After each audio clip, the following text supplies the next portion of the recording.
What's up, ladies and gentlemen? Thanks for joining me for another cognitive conversation. I'm your host, Jay Anarchon, and I'm very, very excited about today's conversation.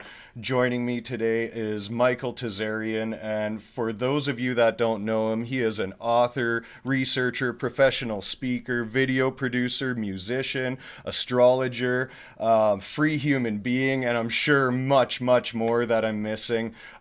He's produced a few video series and many books, and some of which were very, very influential in my awakening many years ago. And honestly, his efforts are just tireless. He's a producer of the Unslaved podcast, and he's constantly putting out new books, working on new video projects, and like I said, just putting forth that tireless effort and will that we need to see to push humanity forward into a state of freedom. So thanks a lot for joining me, Michael. How's it going today? Oh, thanks, Jay. And thanks for the invitation. Everything's really going well. It's kind of a busy week, but a couple of crazy things happened. So change of direction, and I love those. Yeah, for sure. Yeah, I know we had to reschedule, but I greatly respect you for coming on and taking the time to speak with me.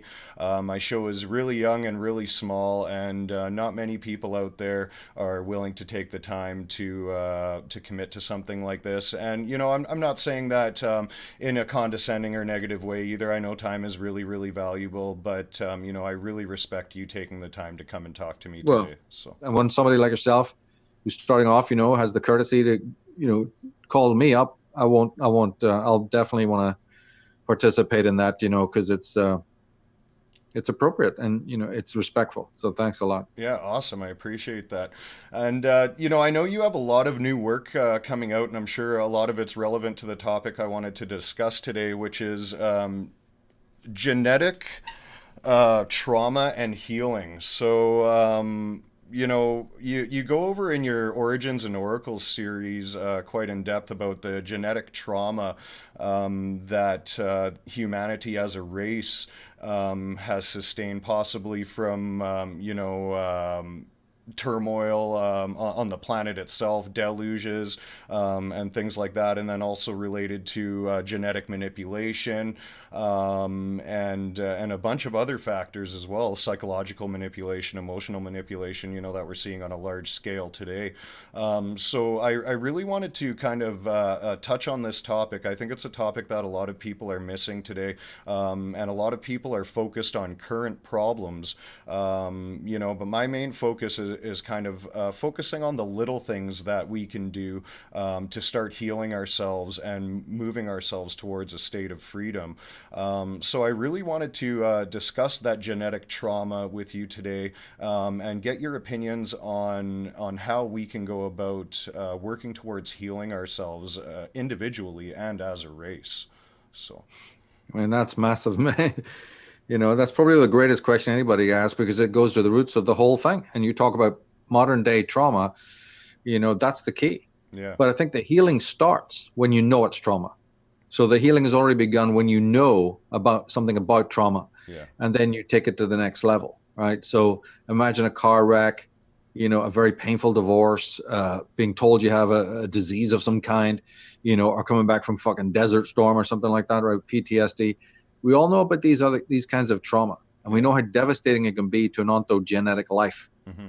So all my work is to do, and it follows in the footsteps of, one or two geniuses, unknown today, of course, to point out that if you magnify the type of trauma that we know thousands of times, yeah, then you have a picture. Because everybody wants to talk about prehistoric ages. People want to talk about, how the pyramid was built and how the water got on the Sphinx and various subjects about the ancient, even ancient Atlantis. Yeah. What they've never taken either an existential or a psychological perspective on what might have happened. And a great book was written way, a long time ago called Past Shock by Jack Barringer. And I read that, in 98 or something like that, just prior to the first public talks. And although he didn't dwell on it at all, the seed of something immense was in his book. Mm-hmm. And it covers what we're talking about. And that is that, look, why does nobody ask, when all these cataclysms were happening and stars were, brimstone and, the four horsemen of the apocalypse was riding through the sky, and meteors and comets were falling, and just hail and brimstone was fired on the earth. Did everybody just sit around, enjoying this view like we enjoy, big screen TV extravaganza? Of course not. Human consciousness must have been traumatized. Oh, for sure. And that was, I must have, I can't remember what age I was, but by God, that just rang a big bell. And so my work is basically to focus on, let's ask a question about that. Let's probe that. Let's go in deeply to that and see if we can find anything. If we kick a few doors open there, what might we find? What we found was, for myself, it was an entire, vocation to go into it. And when it came to answers, I found the answers. I found the answers to all modern, machinations of the architecture of control.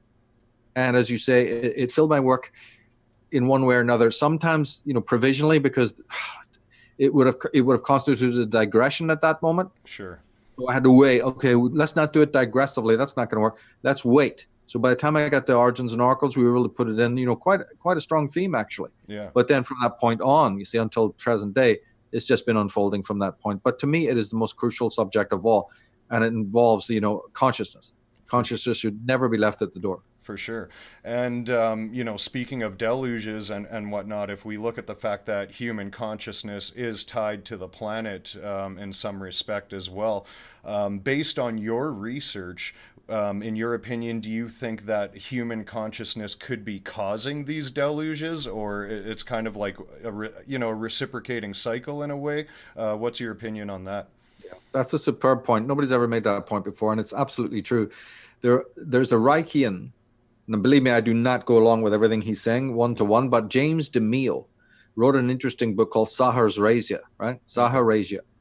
And he turns Reich's, he sort of adapts Reich's theories, because Wilhelm Reich is the one who answered that. And he said that the traumatized mind is off kilter, it's shattered, it's fractured. And so then obviously, like any fractured lens, even of her ordinary spectacles, let alone a proper, big lens in a telescope or something, it's going to warp your vision. Of course. And so the reality that is indeed traumatized. You repeat the trauma, you cause it again. Like people who are, flight and fight, they're always panicking and paranoid and factoring and scared. The postman rings a bell and that's it. It's a bomb. Don't take it without some pincers. If you kiss a girl, you can get pregnant. These are the kind of nonsense, right? So we are on flight or fight still. Now we're moving away in the sort of right direction, but you better believe it that once traumatized, you will shake every time the phone rings. And so this then is a huge piece that hasn't been looked into. Wilhelm Reich was the one who sort of understood it. In fact, he even found science to prove it. Of course, they immediately knock, knock, knock, arrest. He's under arrest for this point, because he had discovered that rain, he had found out that weather, that all sorts of patterns in the weather and the climate are affected by human consciousness. And he wrote very well. In fact, James DeMille's first book, called The Orgone Accumulator Handbook, is actually a masterpiece, and that will go into that. And it's a very slim book, can be read in a day, but by God, he does a beautiful job explaining Reich's theories on the cloud busting and all of that. Yeah. And it's a wonderful book for people who want to know the answer to what you just said, which is, how can we as an individual or as a collective affect fate, affect the very world around us, which scientists always going to deny. They're always going to limit this connection between the microcosm and the macrocosm. But even though it's been devastated and it's been pointed out to them time and time again, how indeed, right? Like when women are pregnant, their mood, their choice of food. Why do we even have to go into this, right? Yeah.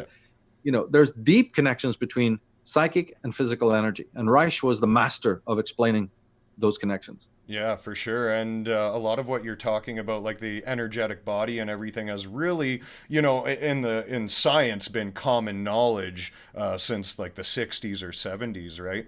And the point you brought up about people controlling the weather to some extent, I kind of have a funny anecdote related to that. My daughter asked me how come the weather station online, the Weather Network or whatever, how do they get the weather correct all the time? And I told her, well, they put it on the internet and everybody looks at it and that's what they think the weather will be, so that's what the weather ends up being, right?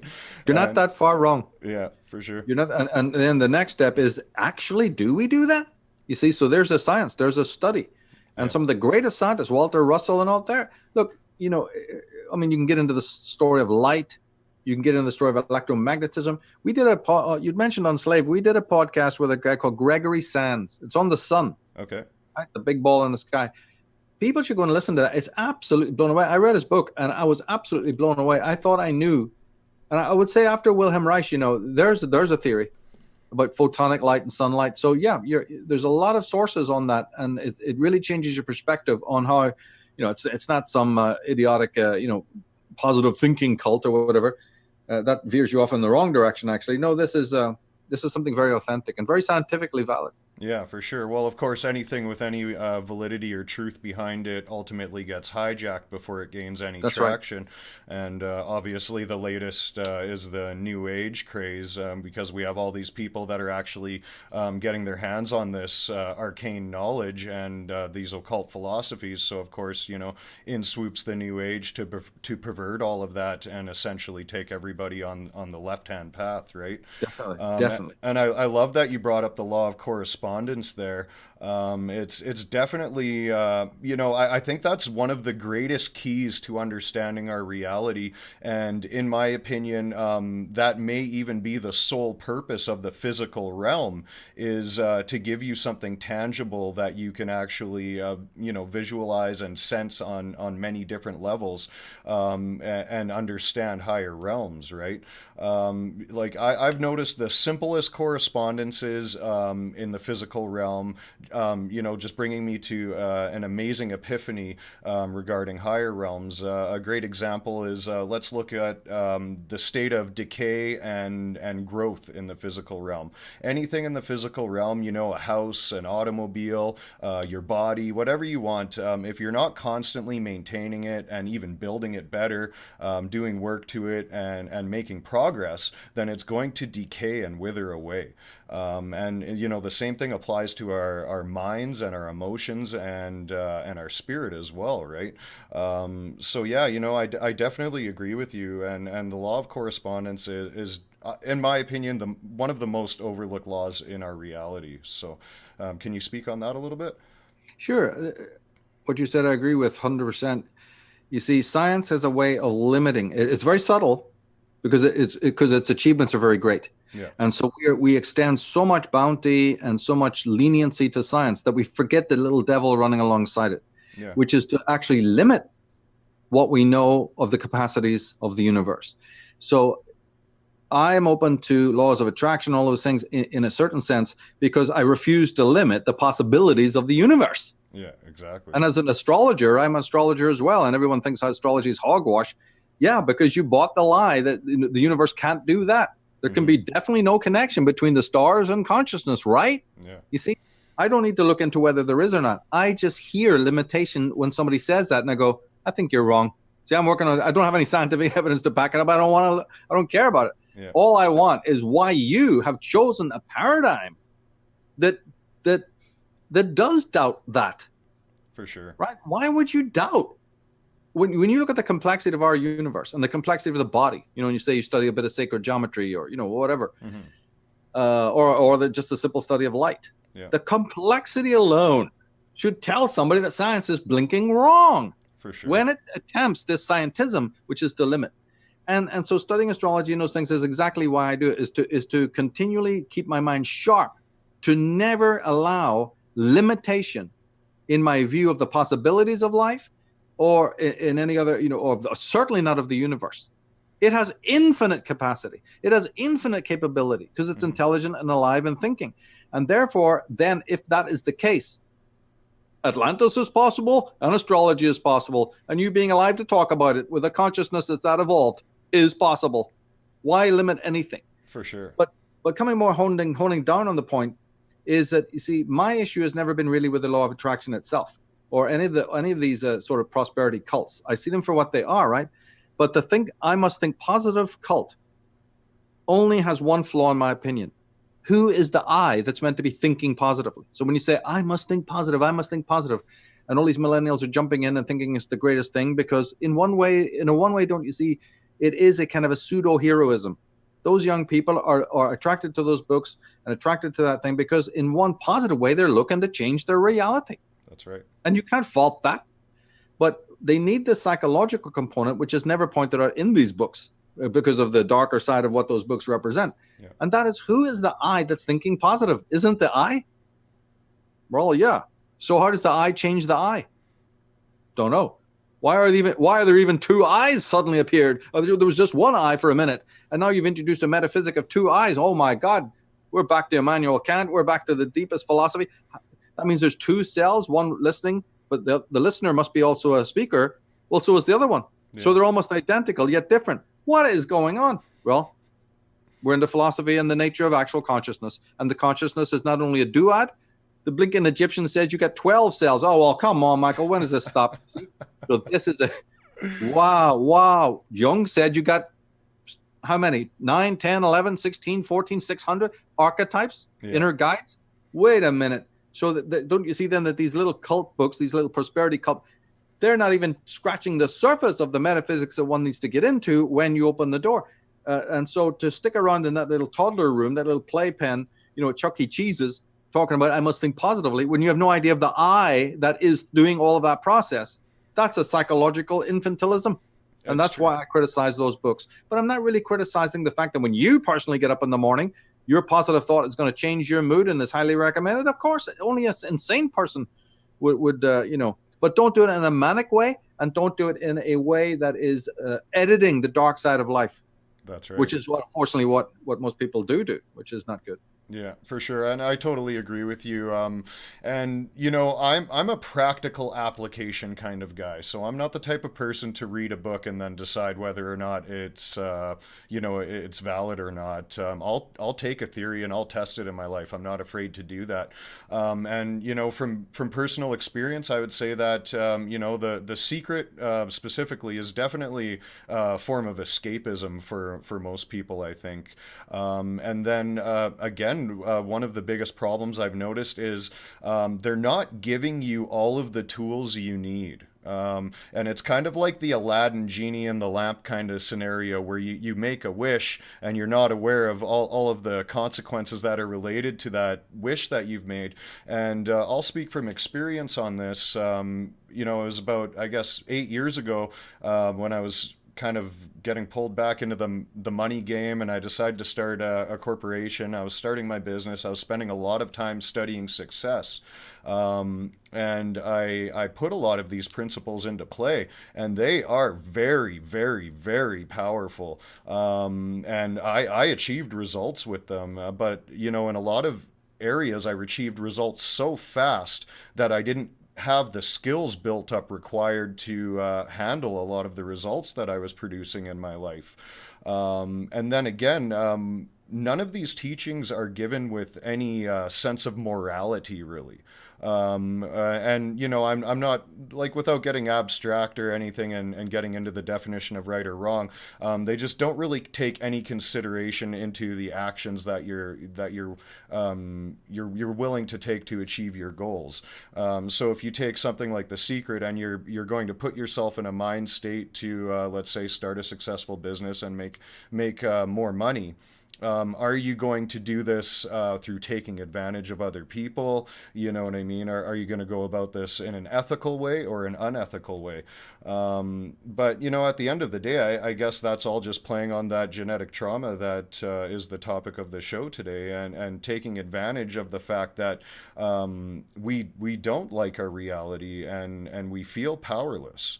And I think these little movements that give you even that little piece of power, they're able to suck people right in, and really they're small now. Like if you look at like something like Christianity, there's a lot of structure to this religion. There's a lot of history behind it. You look at something like The Secret, and these guys are able to just print one book now and form societal trends, right? So obviously with mass media and the internet, I think that gives them a lot more power as well. But again, I think that speaks to the trauma and the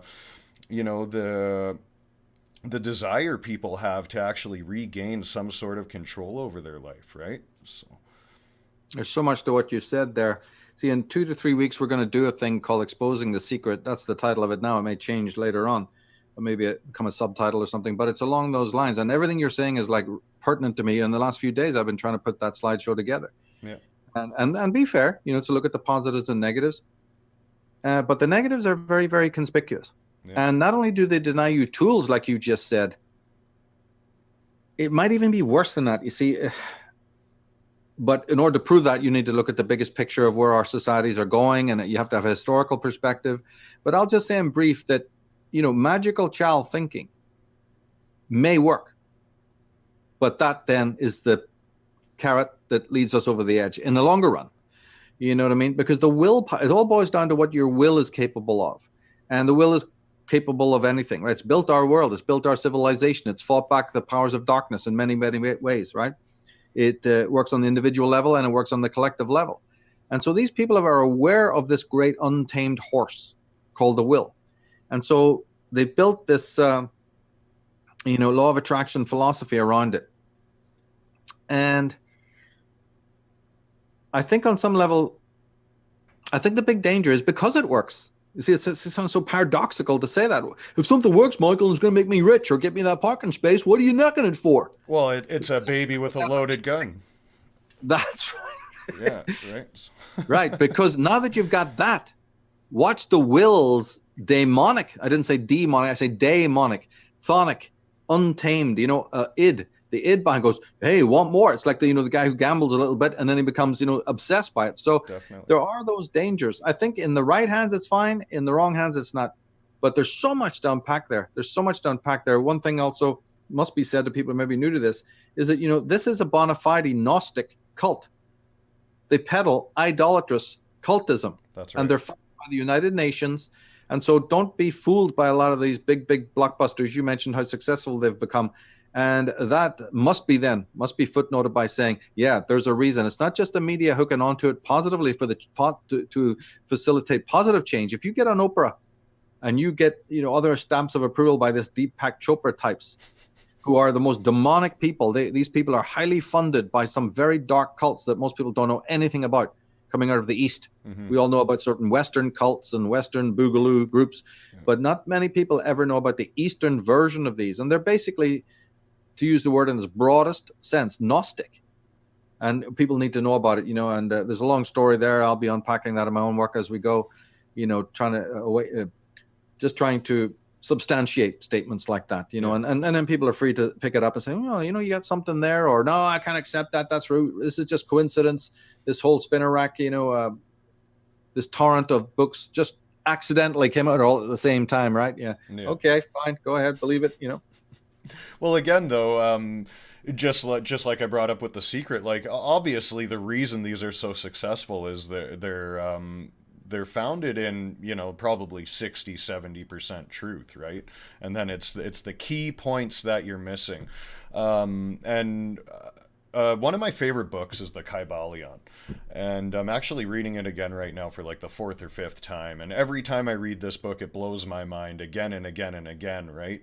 But what I've realized in my deeper occult studies, especially with the Kybalion, is all these success teachings are essentially dark magic, right? They're teaching you to be very selfish. It's all a me attitude. There's no consideration for other people or the human race as a whole in any of these teachings. And most of them are specifically geared towards helping you attain material goals. So again, we're using these occult teachings that are mystical, spiritual teachings, and we're keeping people locked into that materialist perspective, which is obviously the base level, and you can only go up from there. So I'd like to get your opinion on this. It was sort of an epiphany that I came to recently myself. So if we were to look at the universe as a mental projection of the all or source or however you want to call it, I don't know if you agree with what I'm saying so far, but if we were to look at the universe as a mental creation of the all and use the law of correspondence, then would that mean that our physical bodies are actually a mental creation of ourselves? And science has gone a long way to proving this, how most matter is mostly made up of nothing anyway. And obviously, if we were to take all of our forms of perception away from ourselves, the physical reality we know as we know it would not really exist. So I'd really like to get your opinion on that, actually. Yes, let me talk about that, but then let me just go back briefly what you said there before. See, magical child thinking, uh, what was the train I had there?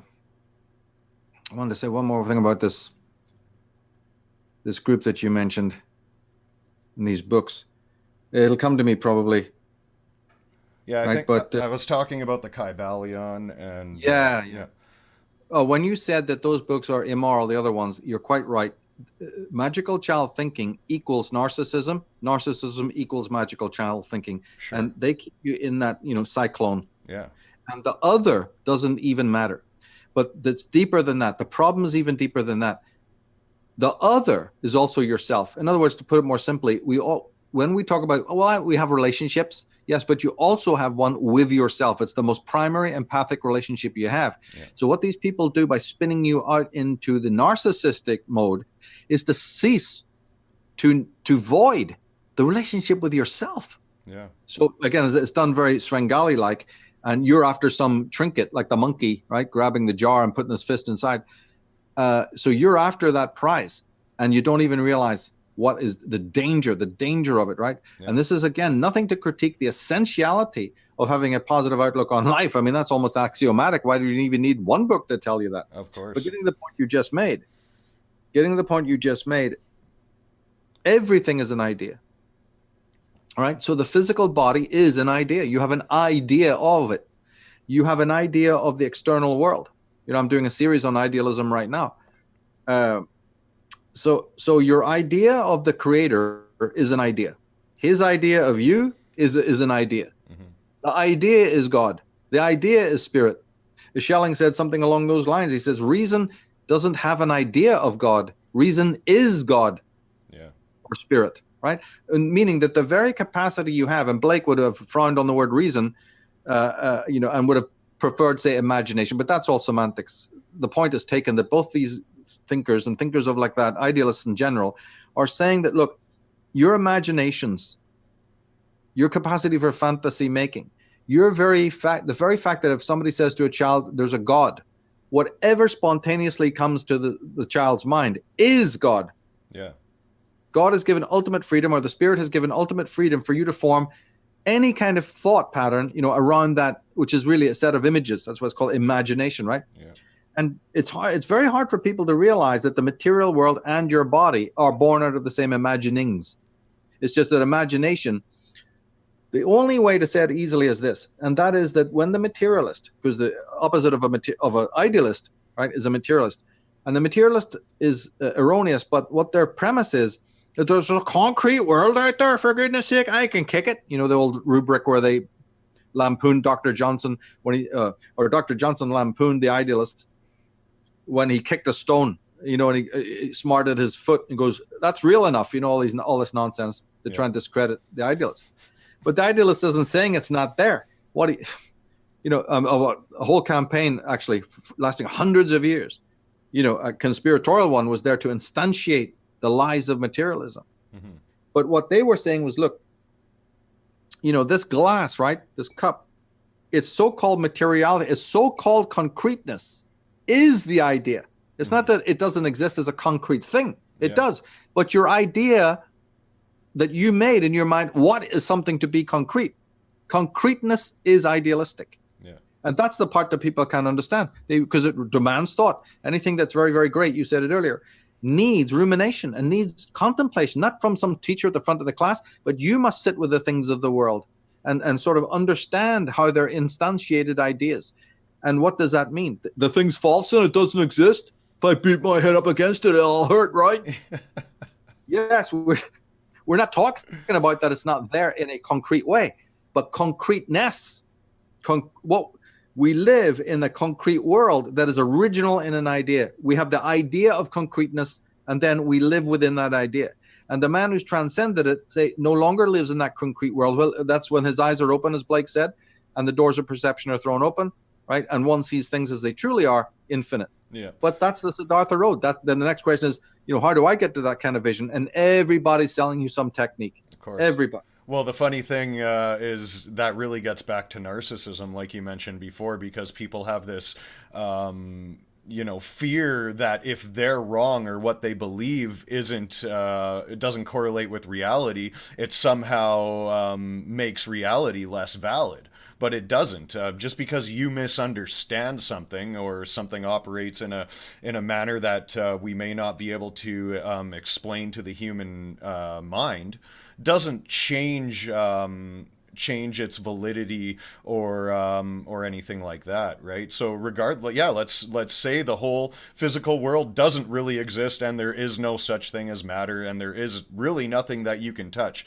That doesn't change why we're here. It doesn't change that we can experience it the way we can. Like you said, even if it is all illusory in some way, we still can feel our head banging on that wall. So it is still real to us, in the state we're in and the way we perceive it. So, in my opinion, I think that a lot of that takes away from the point. It's like debating politics, right? Like, why are we debating politics when government's the source of many of the problems? Let's just look at the root of it, and many subjects are like that. It's like the teachings of Christ, right? It's really irrelevant whether or not he existed, but people want to debate that all day long instead of looking at the actual teachings of Christ and trying to live in that fashion, right? So I think, even with history, right? Like, obviously a lot of your work is related to history, and like I mentioned earlier, it totally changed my life, gave me a new perspective on that subject, and a desire to investigate it for myself. But really, at the end of the day, it doesn't really matter, a lot of it. You know what I'm saying? Like, it's good to know where you came from and whatnot, but whether or not a specific nation was named a specific name thousands of years ago, that's a topic we could debate all day long without hitting any of the relevant points, right? So, You see, yeah, the way I like to put it usually is that the idealists say that existence itself is an idea. And all the efforts then of these materialists is utterly spurious. It's almost like either they didn't get the point or they didn't want to get the point. And it's really, if you study it, the latter is the case. They damn well knew what the German idealists were teaching, and they didn't like it because it empowered people. Yeah. And so they set up our positivism, our materialism, our critical theory, our postmodernism, all of that came spewing out of their reinterpretations of Schopenhauer, Nietzsche. And then those two guys had also lampooned, the idealists. And so the big hodgepodge was made, which we now basically know as materialism. And it came out of socialists. It came out of the most arch socialists that you could ever imagine, right? The real Fabian socialists, Karl Popper and Jacques Derrida and all of that. And so it has many threads. But going back to what idealism says, that look, existence is an idea, but it's a bigger idea than you could create. You couldn't create that idea in your mind, so there's obviously a spirit, because they used a lot of these as proofs of spirit, and they're very cogent actually. Yeah. That's exactly how spirit acts. And so then one says, yes, okay, so I am a thought then in the body of God, which the materialist goes, yeah, and if it's true, look how insubstantial you are. Look how derivative that is. You see, they try to make it like it's an illusion. Are we just a projection or a hologram? Yeah. That's not what the idealist said. The idealist says you're more real by being in the spiritual context. If what we're saying is right and spirit thought you up, that is as real can be. That is the realest of realities. Yeah. But they, again, didn't like that. So they had to, censor it. They had to misinterpret it, basically, is the way they did it. And there was a whole story about that, how Hegel was misinterpreted, Schelling, Goethe, all the, Steiner, Emerson in America, in your own country. So there's a whole story about how each one of these people, I touch on it in an article I've got on my own website under articles called Mysticism. And if people read that, they'll get a little bit of a preview, a little bit of an introduction, about how, and they're still doing it, you see. The sad thing is these neo-materialists now in Berkeley and other places are still on this bandwagon. The thing is that their arguments now are even more threadbare, even though they're highly publicized, highly funded, and stamped with approval and kisses, lots of X's. The actual arguments are pathetic, right? Anybody with even a modicum of intelligence can see through this neo-materialism, but it's still going strong. Steven Pinker, says poetry was rubbish. It's rubbish. Poetry's meaningless. It's meaningless. He said it. Hail the priests. For sure. One thing I'd like to bring up that I've noticed in my research is if you go back to the early 1900s, I'm saying like 1905, and maybe the late 1800s, it seemed that ego had a different definition than, kind of like post Young. And it seems like Young kind of took the concept of ego and made it into something more mental and physical, and before that it was more of a spiritual concept. Can you speak on that at all? No, that is very new to me. That's extremely interesting, though. Yeah. But you know what? All I can say about it is that all paradigms change over time. We're going to be doing something called Prisoners of Childhood, in which we look at the phenomena of childhood and how that has morphed and done unbelievable flips down, through the centuries. Even in the 20th century, it changed about a dozen times. Yeah. But you're quite right. I would see, well, what does leap to mind, of course, is the all-important Eastern versus Western interpretation. And I absolutely object to the Eastern interpretation of ego, right? Yeah. Something to be dissolved, something to be trained, something to be checked, something to be silenced. Mm-hmm. This is all absolute nonsense. It's not even consistent with the original Eastern teachings, which if you go back, early to the pre-Vedic period, you'll never get anything like that, right? Mm-hmm. This is all priest-lip. It's their version of selling you the priests. It's awful. It's just look what it's made of the country. Look at the state they're in over there, right? Yeah. And then if you actually buy into that lie, now you need the techniques of auto-hypnotism to make it work. Since it's completely unnatural, you don't crush any part of yourself. See, what they call mastery is false. Mm-hmm. Right? When they go mastering yourself, gaining enlightenment. No, the real mastery is the ending of a master and slave dynamic within yourself. Oops. Yeah. Right? So, and that entails no concentration, no effort with, in the way that, it would be more like what the Taoists try to tell you is Wu Wei, letting go and putting up your sail and letting life guide you to where you need to be. That's not part of Eastern mysticism. That's been shunted aside. Thank goodness a little bit of it remains over there in Japan, right? Yeah. China, whatever, right? A little bit of Zen thrown in. But it was taught by the Druids, right? It was taught by the Druids in ancient times. But the basic fact is this, and that is that those Eastern mystical practices are generally worthless, right? From beginning to end. And they weren't even taught, they originated after, the Puranas and the Vedic period. And in the West, what you have is a different understanding of ego, which then brings in, if you're reading your Ayn Rand's, then it brings in the idea of strengthening the ego even, and perhaps, heroism and all of those things. So that also factors in. But remember, every structure, if we want to use that term, of the psyche has both, is bivalent. It has a positive and a negative. Just like in the body, if you overeat or undersleep, right, or push yourself too far, even the body's culture, you can only take it so far. Some guy can run 100 miles, another guy shouldn't even jog at all, right? Yeah. And so on. So it's the same thing with the ego, the id, and the super ego. There's very positive aspects of that, and should be championed. We know about their anatomy, and there's deadly parts of every single thing. So, there's no negating of any of these things. It's what's called, equilibrium. Yeah. We try to see, the good part of the ego is freedom. There's only one part of us that even would care about freedom, adore freedom, or want to be free, and that's the ego. And so once you know that, when somebody's described that to you, he goes, oh, now I understand. Or answer your question more specifically, the real way to understand it is the Reichian way again. Wilhelm Reich's idea that the ego, the id, and the superego are structures. They're bioenergetic fields. They are not architectonic, structures like Freud presented it. Reich always thought that the Freudian, model had flaws, and so he changed it right into this bioenergetic psychosomatic structure in which the ego is the exterior of the body. The superego would be the musculature and the armoring, and the id would be the energetic, pure, core, let's say. And then the interaction of those three, they're actually physical, bioenergetic structures, changes everything we know about psychology and everything we know about philosophy. And that's why Reich had to go to jail and died in Stockade, because just like Tesla, it was Reich who was the first man to have his books burned in America. That is all you need to know. That is it. Look for the man whose books were first burned, and you got the man who's had the truth. It's not that hard. Yeah. Yeah, I love the points you made there, and honestly, you kind of gave me shivers there when you said that we need to end the slave and master dynamic within ourselves, right?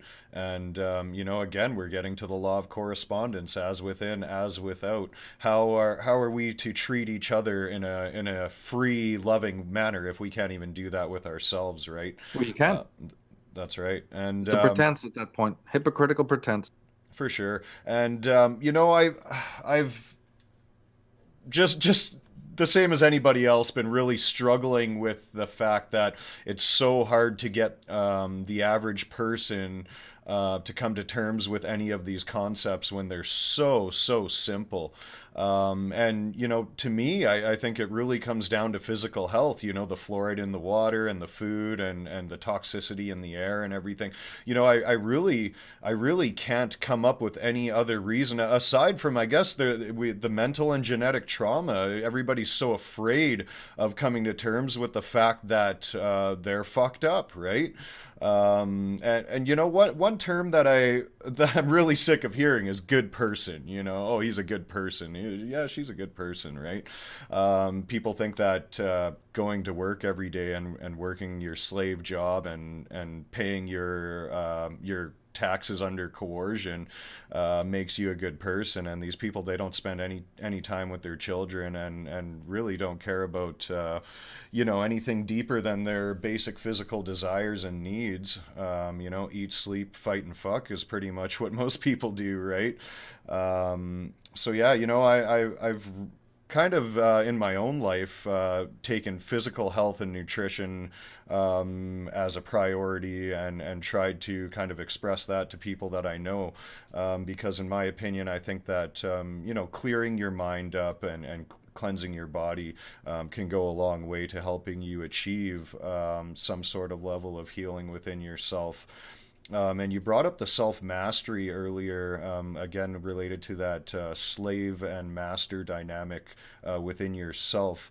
Would you be able to distinguish, or sorry, just go into that a little bit more for us, and describe what a slave and master relationship with yourself would consist of? Well, first of all, you have it see, the Reich used the science to show armoring, body armoring. That's the evidence of it, right? In the Freudian model, the superego controls the mind, controls the ego, leads it to identify with social norms and standards, right? And then represses. It's the agent of repression. But what Reich masterstroke was that he showed that the stiffening and armoring of your body, right, is the physical, the somatic, right, manifestation of the superego structure that constricts and it's like canalizes the energy. It doesn't allow it to come forth to the surface. Sure. So it's like a valve that controls bioenergy, right? And too much armoring will definitely cause poor health. So right away, what he was saying, and Arthur Yanov also believed this, that just by a person's structure, just by a person's walk, just by a person's, if you touch their body, different pains that they have, or just tightness, you know what I mean, is signs of this master-slave dynamic. Yeah. Then there is other ones, because to really understand it, you've got to go to the root of what I call the contrarium, which is that in every single part of life, from consciousness to the so-called material, there's a duad. It's known as dialectical monism in philosophy. And that is that everything has its opposite, black, white, up and down, life and death, flex and unflex and things like that. So, and breath, inhale, exhale. So there's already that contrarium in your being. Mind, body, left hemisphere, right hemisphere, right? Masculine, feminine, as I said, inhale, exhale. So when you understand that this is the base of everything, then you already realize you're set up for the master slave, that the master slave is actually quite, I would never say natural, but it's almost like the system itself, because all it is in a slight that master slave, right? But if you've already got if all life is a manifestation of the contrarian, then it almost goes without saying that this could easily become the next. So there's something sort of almost natural or pseudo-natural about the master-slave relationship. But how it really comes online can't be explained unless you have psychology. So that's why psychology is necessary. That's why psychology is a progress upon science and philosophy. And that is because it shows you how this came about in the individual's life, the master slave. And that is simply that, because of repression, and that is all based on the treatment that you had with your parents, the first environment that you knew, you repress legitimate aspects of yourself. And then a whole syndrome of hierarchical sort of structures come in, because you're unnatural now, right? You're not a human. You're not human. Yeah. You're human, but you're not a being. Your beingness has been crushed. Your identity's been crushed. Your will has been crushed. And then from the Oedipal stages onwards, in fact, that's what the Oedipal stages are, is a reconstitution of your psyche, not around conscience and self, but around superego and ego. Mm-hmm. And those structures are hierarchical. So a master-slave, relationship comes along like that. Hegel said it slightly differently. He said any encounter with another human being immediately starts off with master-slave, because it's you and the other is a threat. It's meant to be. This is ontological. It's meant to start like this. He wasn't against it, because he said that from that basis of seeing somebody as a threat, we gain sophistication. This is highly condensed, but he would say that now, in order to get along with that person, you start to see that you need them very badly, that they matter. And then as time goes by, you start to see that what you're really seeing in the other is aspects of yourself, and that the other is also seeing aspects of themselves. And so this bizarre maturation process is involved. Some people never get there and they don't know what we're talking about. But in general, he said, society, right, evolves. He always talked about the Western society being a little bit more advanced with this. They really caught the idea, and people can think of that as being wrong or right. But he understood that the highest civilization is based on this. They call it Mitwelt, or Mitweld in German, right, which is the with world. And that the with world, and we call it culture or civilization, cannot exist. But it starts with the master slave and then progresses from there into a kind of we hate to use this word now, equality, because it's been so banjaxed. But he meant it in a pure philosophical sense of the real equalization, in which you discover not only that each person is, I don't even like to use that word now. You can't even use the word equal without it sounding some social justice warrior statement. Yeah. See how the damage is being done? But what he really meant was that you not only now see eye to eye, or you have this interactivity on more of an equal basis and all of that, you end the master-slave. Both parties are aware of the process that got them there. So this is what's usually never spoken of, that you can't get to that moment of complete synthesis unless you've been aware of the remarkableness or the miraculousness of the process that got you there, right? So this is what he called the absolute idea. Not that you should find yourself all happy now, right, and enlightened now, but you're aware of the micro steps of an immense, right, an august process that got you there. That is his absolute idea. Of course, people misinterpreted that to the cows came home, and they misinterpreted every other aspect of his philosophy. But it's a beautiful philosophy. He says that your relationship with others always starts off as a hostility, and then slowly. And I can, I've things in my life that absolutely, vindicate that fact. Yeah. So, one can draw it out from that point on. But yeah, there is a master-slave relationship. The more extreme version would be of it, overeating, coming back to your premise, a person who's overeating is just ruining, is obviously doing something to hurt themselves, taking drugs, right? Constantly, being in a flight or fight mood, being hostile to the world, always having to will things, and not let go ever, always be controlling, and always be very hostile to people who have different ideas than you or whatever, all of these are signs of this damage of the master-slave relationship within, but it can go from the most technical and scientific proofs up to the most abstract philosophical proofs, about how a person, for instance, the kid who stamps on butterflies or pulls leaves off trees, right? He's in a master-slave relationship with the world. Yeah. It's just as simple as that. And so it can become, these people who, can watch animals going into slaughterhouses and everybody's puking and one guy going, well, so what? Doesn't affect me. Yeah, I'm worried about that kid, right? Yeah, exactly. Fucking hell, right? So, and that happens. We are surrounded with people like that. Professor Tolkien noticed that when he was in the trenches, he saw fear, he saw, bravery, but he also saw sadomasochism and out sadism from people who love being there and love the idea that they could go and murder and kill. So it's all about, What's that all about? Why would anybody even be lusting, after carnage and death in that way? You can tell me that person's balanced? Yeah. Yeah. So obviously we get into like primary and secondary psychopathy at that point as well too, because we have real psychopaths in the world, which obviously wouldn't feel any emotion attached to and act like that. And then we have the secondary psychopaths who I think mostly emulate true psychopaths because true psychopaths rule the world, right? And it's kind of like that starstruck, just want to be psychopath kind of mentality, and I definitely noticed that a lot in the corporate world. Yeah. Business is very, very dishonest. It's all about making as much as you can off your customer and paying your workers as little as you can, right? And yeah, I was very, very surprised, I guess coming into it out of ignorance at the level of dishonesty and legitimate business, and I'll openly state as well. In my younger years, I was involved in a lot of illegitimate business, quote unquote. But there's a lot more honor and a lot more respect on the street than there is in the legitimate business corporate world, and I think both are founded in that psychopathy, but.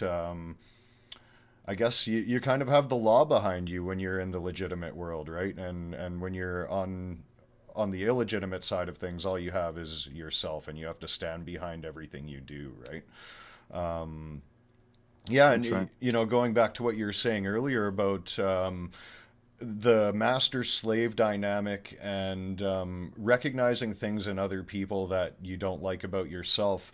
Um, Being a father, and anybody who's a parent will recognize what I'm talking about as soon as they hear it if they haven't recognized it already. I often say that your child is a reflection of all the things that you hate about yourself, right? Because all of the bad habits that your child picks up, and all of the things that they do that kind of get on your nerves, they're all things that you've taught them, right? So whenever my daughter kind of starts pushing me over to the edge, I have to kind of step back and ask myself, do I act this way? Right? And it's a very blatant example. I think it's much more noticeable because you spend so much time with them as well, as opposed to like a casual acquaintance or whatnot. But yeah, I've definitely seen the physical evidence of what you're talking about in my own life, and I would say that it's definitely based in truth. And again, we need to start looking at our reality. People are um, too ready to accept the ideas and philosophies of anybody else, and even if somebody like yourself was to um, postulate a theory that I didn't necessarily agree with, I do my best to study it a little further and test it out in my own life if it was something that seemed like it would be something I wanted to apply for myself. So yeah, I definitely agree with everything you were saying about psychology, and like I say, I've seen the physical evidence. So Yeah, the adultism. Remember, we even said that one of the main instantiations of the master slave is the parental-child relationship. yeah, So that's one of the big. I mean, you could almost cancel out all the other metaphysical things I said about the underlying contrarium. That's all philosophy, very yeah, interesting and everything. But the real practical application of a hierarchy within your mind, and it's not even a good hierarchy. The body's based on hierarchy, so it's not that hierarchy is bad. But it's a necrophilus hierarchy that the parents who are older and they've had to conform to the world, so they become agents of the world. They become agents of this toxic world we're yeah, speaking about, and the child's vulnerable and extremely open, right?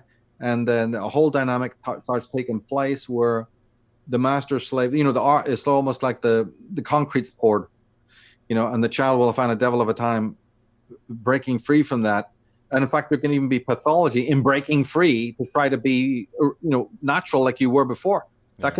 That can completely get derailed as well. When you even realize what's going on, do you realize the effort it takes then to, confront that, say as a 20 something or a 30 something, don't you have to be getting on and doing other things in the world, in this crazy Yeah. world to Oh, gain I success? know I've done it. So Right. yeah, See, yeah, it's yeah, brutal. it becomes very, very, and it's almost, it's tremendously sad, that has to happen, that you have to spend vital time picking up the pieces, and I don't think I'll be right with that. I don't think it's a good thing. You have to do it. You have to commit to it anyway, but it's no reason for you to think it's a damn good thing to be so messed up, and then you have to spend your own valuable time when everybody else is, hitting the beach and the, champagne cocktails all around kind of thing. It can really make you depressed, but you have to then always frame it in terms of the holy work, that no matter how late it is or how effort it takes, you'll come out with treasures from this that other people do not have, right? The fortitude, insight,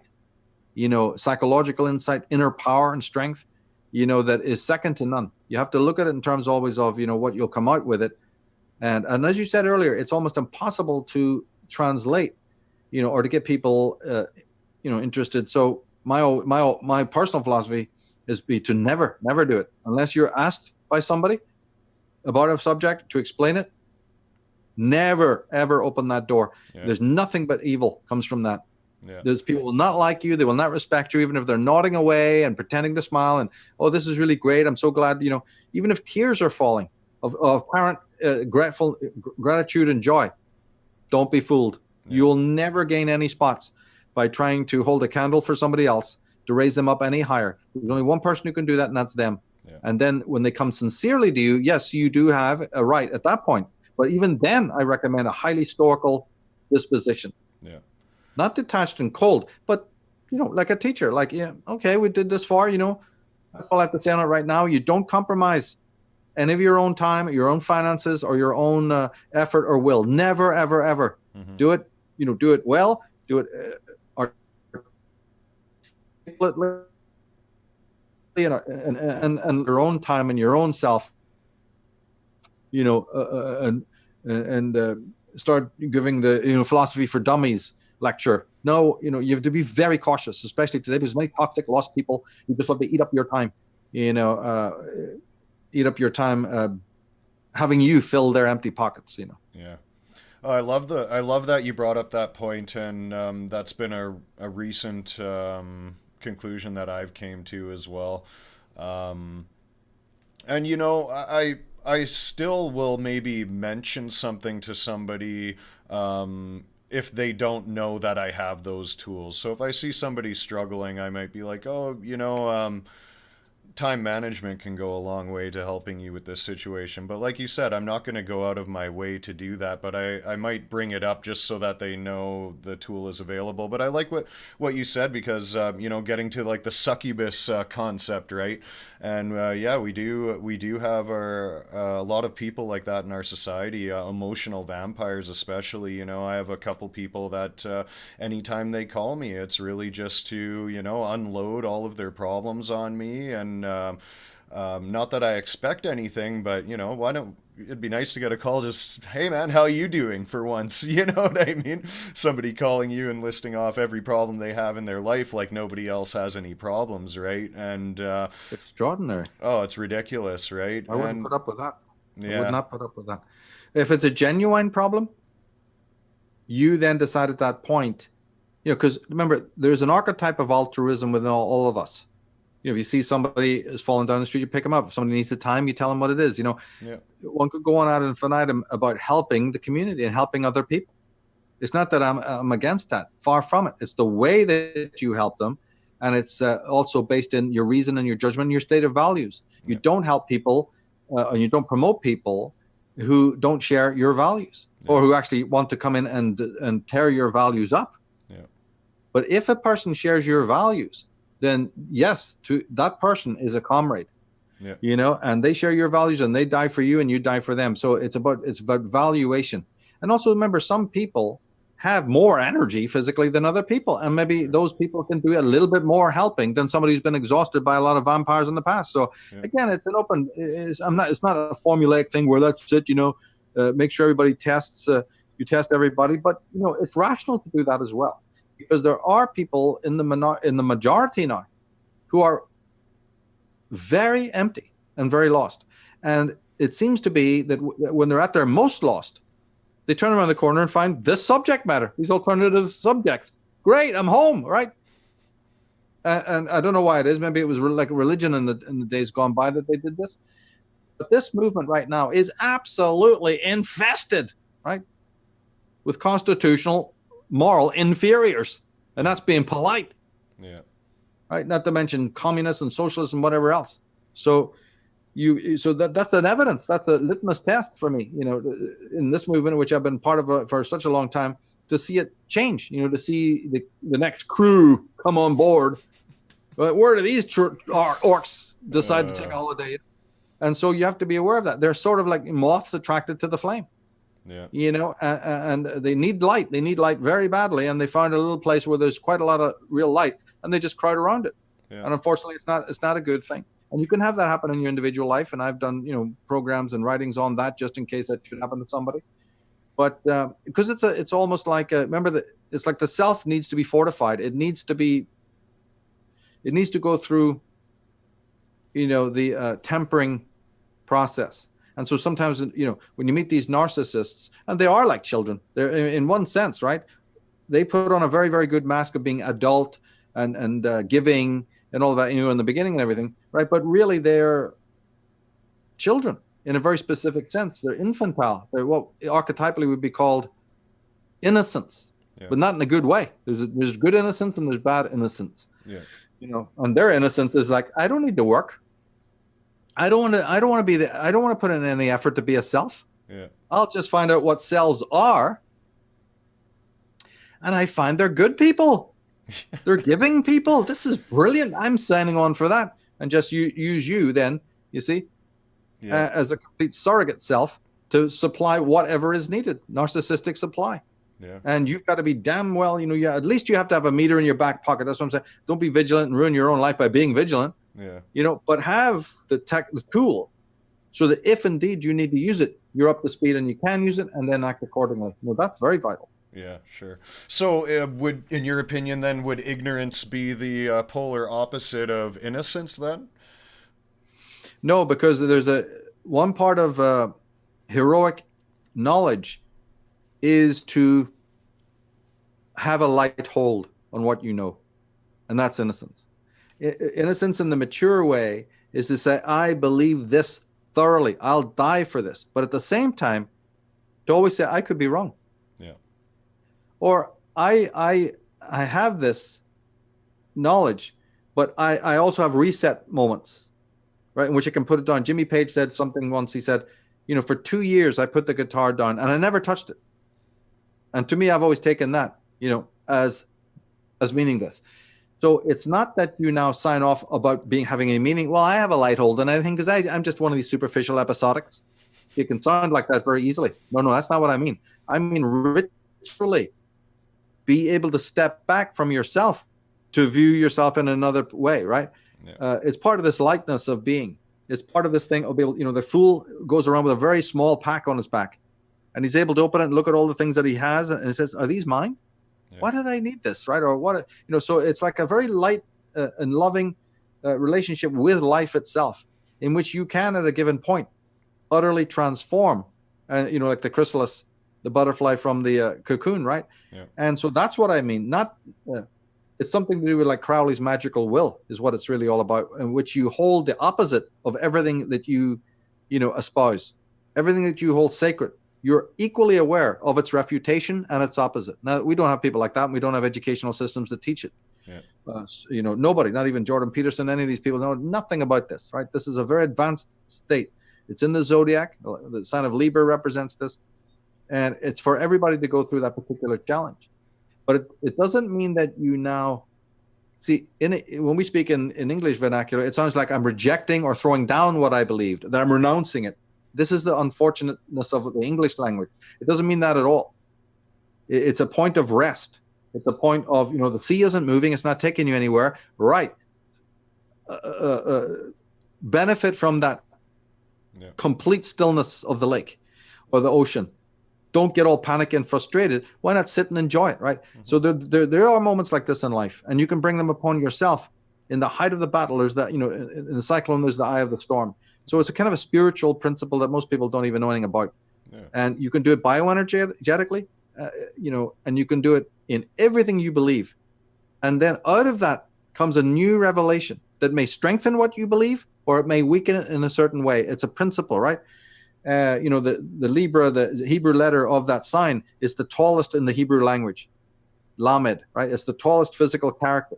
Yeah. And so it's tall for a reason, because it's overlooking the others. It's surveilling what you know. It's surveilling who you are. Yeah. And sometimes it can say, by a bit of side lighting, or like this moment of reset we're talking about, or the intrusion of a miraculous thing in life. There's multiple ways this happens, but a great deal of what you have now, it's like arranging like arranging a bowl full of stones, or you have the runes, and every day you mix them up again to create a new pattern in the runes, right? Or stones or minerals. You have to do that with your psyche. It's not about letting go of the thing that you thought. It's still in the same bowl. Yeah. But it's just a different arrangement. And so this is a flexibility, mutability, and ultimately a deep sensitization to, the flow, to the Wu Wei. And that's essential. And we're missing that. We're missing that in all of these paradigms. Oh, I love that analogy of the runes in the bowl.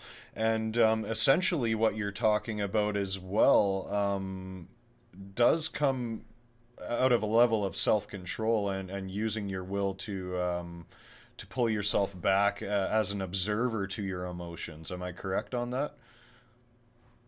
Yes, right. Just in the same way that you would engage with a person like we are doing now, right? With that level of interest, you have to step back and be able to mirror yourself in a strange sort of way. The mind actually has natural capacities for doing this, by the way. It's just that we're not taught how to do it, right? Yeah. As I said, the contrarium within, one of the biggest ones, if not the biggest, is between the conscience, which is really the synonym for the self, and the ego. Yeah. Right? And the superego and its morality is the pseudo-morality that is articulated to the world and adjusted to what the world wants. And then the conscience is the one that is the voice of shame or guilt within, that transcends that and says, this is wrong on a much deeper level. What it means is you're really violating yourself, right? The conscience lets you know when you're violating yourself, and you get shame from that. The ego generates guilt for violating the norms of the society or other people. Yeah. And we are not taught how to distinguish between those things. Well, we're making great progress here. We're all modern. Yeah. But psychology focuses on this. So you've already got this, and during life, there'll be flips back and forth. Right? Somebody who's been very much in the conscience, but who's been punished and suffered for sticking to their guns, might just go, you know what? I give up. I mean, you've written me the rules. I've read them. Yeah. Right? I'm joining you. I didn't write those rules, but I can play by them as well. And they become more, articulated to the superego. Yeah. Then there's people who've lived in the superego all their life, and then they have this peak moment where they think they've become spiritualized. And to a degree they have, because now they start listening to the voice of the conscience. Like that, work, for instance, says, no more. I can't sign on for this anymore. Or a person in a marriage who goes, you've boozed away and you've gambled away all your money and all my money. No, it's not good enough. We could have been spending that on something positive, and walks away. Yeah. So listening to these two internal voices is very much indicative of what we're saying here. And so, but the thing is that in order to undercut the power of the superego, these practices we've just been describing are also very, very necessary, because it's quite a lot of work to orient back to the voice of the conscience or the self. It's not easy work. It's really shadow work in its essence, but that needs to be unpacked. There's a lot to that term. Yeah, definitely. And I was going to touch on that. You hit a period where you can get into a pretty deep state of self-loathing when you're going through all that shadow work and coming to terms with where you may have fallen short within your own life. And I know that lasted for a couple years, maybe even 3 years for me. And that's probably the hardest part, really, is recognizing your responsibility and your role that you play in everything that's happening right now. And then speaking on the dualistic aspect of the mind there, I guess that could come down to like a passive and sorry, what's the other word I'm looking for? Well, active, right? Active and passive, correct. And would you say that it's our active mind or will, the aspect that you were touching on that contains our conscious and everything, that's what's really been hijacked from us, leaving us with the passive aspect, allowing us to accept everything that's handed out and spoon-fed to us, including opinions that aren't our own, right? Yeah. Oh, yeah. See, so there's some supervailing ability that directs the will. And this has been a big undercurrent in philosophy, whether the will directs itself, Yeah. whether the will is positive or negative, right? Whether those types of human traits can be even attributed to the will. It goes on and on and on, right? But the simplest way is that, look, we're bioenergy, right? There's a flow between the mind, the insubstantial mind, and the physical. And people like Wilhelm Reich have the best description of all of that, right? So the way it is that strangely, our learning process by which we get reason, by which we get intelligent, also involves the principle of negation, meaning that the unfree know more about freedom than anybody else. Yeah. The guy locked up in the jail knows the smell of grass better than the guy who's walking on it every day, never notices it, right? And so on. So there's a strange quirk of human consciousness by which we are capable not only of learning positively from a thing, but also through its negation. You learn what love and care is when the woman's out the door and off in the taxi. Yeah. Oh dear, right? And vice versa. So we are capable of learning from positive experience and positive tuition, and we're also can learn deconstructively through the opposite, through a kind of a apophatic, right? Isn't it? Yeah. That's it. Apophatic, an alternative way, and the opposite. Like the thing is negated. Yeah. So this then answers your question, and that is that there's two wills. The will can learn this way or can learn that way, and I think that the self, right, learns more with this apophatic aspect of breaking a thing down or learning what it is not, whereas the superego can do it as well, but it prefers to learn directly, straightforwardly. This is page 1 in black and white, right? Mm-hmm. And I find it at section such and such, like a law book, right? Yeah. The left brain, ego and left brain are identical. The left brain has built a world like that. Jesus, right? Everything is chapter and versed. Yeah. The right brain goes, I don't need any of that structure to get the point. Yeah, for sure. Like, I don't like that. Mommy, I don't like that person. That's left brain. She goes, what are you talking about? He's wearing a suit. He's got 3 stripes. He's smiling. He gave you a penny. Yeah. No, mommy, I don't like that person. There it is. Left brain, right brain. 2 different voices. Should I now agree with this idiot, right, who's going to be raped or murdered, right, thinking he's such a nice guy, right? Yeah. Child knows, the animal knows, right? So we have a decision every day in our life which voice to listen to. If you listen to this, well, you have to listen to that because that woman is older. She's your mother, and she does have a lot of experience. But you don't listen to it all the time. You see, so we have this going back and forth. We have our subconscious, and we have our intuition. But there's times when no matter what the intuition is demanding and says, you have to go along with it. Yeah. I mean, you have to, there's sometimes when you have to negate it. Yeah. Because I need that bloody paycheck. Yeah. Right? And here I am flipping burgers with this fucking drug addict freak, right? Or whatever.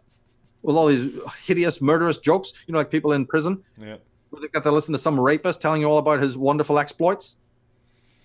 Right? I hate this guy, but if I cause a conflict now, what am I going to do? It's going to make the whole thing even worse. Yeah. Right? So I have to get along with the humor of the idiot, and deal with him later, right? So always, always, always, it's a seesaw effect. And that's what we've got to get used to. We've got to get used to the nausea, the seasickness of life. Yeah. What Heidegger called errancy, a basic errancy by which you can't walk on a straight road all the time. You can't have everything being perfectly flat like our world today, the millennials want. No interest in history. History began when I was born. Sure, my date of birth, anything before that, it's meaningless. Yeah, history began with Facebook. Yeah, and we're joking, but this is a fact. It's true. Why are you bothering me with anything before I was born? I'm getting triggered. Yeah. What do you do with people like that, right? Yeah, for sure. My God, even a rodent, even a hamster in a cage, has more capacity to memorize something from the past than these people do, right? Yeah, for sure. Yeah, I definitely agree with those points that you're making, and I guess it goes along with the culture of escapism. I think I've really been noticing. It's all about even when you're not currently escaping from reality, it's all about looking ahead to your next escape from reality, right? So the whole time you're working, you're waiting for the weekend, and even greater than that, you're waiting for your holiday, or you're waiting for this, you're waiting for that, you're waiting to go home and watch TV, you're waiting for the next big sports game, and all of this is taking us out of living in the moment as well, right? Which is really where all the power lies. because this is where you have the ability to learn from the past, change the future, and act. It's all right now. So, in a lot of the research I've been doing, I've noticed that stealing the present moment from us is one of the main pillars of the mental and spiritual and emotional manipulation going on in society. And your body can help you there because it's a kind of a grounding. I always, when somebody says like what you said to me, I always look at it in strictly bioenergetic or psychosomatic. The grounding in the now is a very physical thing. Mm-hmm. It's not a mental thing, because if you try it mentally, it doesn't work. It keeps flitting away from you. It's something. Well, grounding means, the first kind of grounding is to be aware of your body, and then your body in the moment and in the now. Smelling the air, looking at the quality of the light around you, seeing your temperature, your mood, your ambiance, your room. Right? You need to be, that to me is being in the now. And then when you mention these moments of escape, they are bad. But one thing that can be said of them is, remember when I talked just a few minutes ago about the reset moment, the reset ability to just, that's what they are, but it goes haywire, right? Moments of evasion like that are actually each of us seeking for a moment of spiritual reset. Sure. Right? Where we get to the balcony and look over and surveil and pull back from the canvas. We have lost what we're doing, so it becomes this weird, escapism that you're speaking about, which isn't good, which is just erstwhile, and vapid. And then it's never really satisfactory. Even if you've gone on the greatest tour, you might get a couple of, temporary highs, and maybe even a little bit of rest, but mostly we don't. Even in the recreational aspects, we're rarely rested. Yeah. And we certainly never have a reset. I'm really meaning when somebody is, attempting to, say, lie on their back in the pool and float there, right? There's two different kinds of people to do that. There's one who's literally, his mind is somewhere else. And there's somebody who's really there looking at the clouds and being really present. And so there's nothing wrong with these recreational moments. But what I feel that they are, unbeknownst to most people, is this psychological need to have this, gray area, this kind of reset zone, this kind of neutral meeting point, like a kind of a no man's land point of where it's a neutral territory. Yeah. We have been denied that. There's so many pressures of existence on the ego to exist, to work, to be on the ball, answer the telephone, and all the rest of it. There's so much pressure being a self, being an individual, and that's quite right, perfectly normal that we have these escape moments.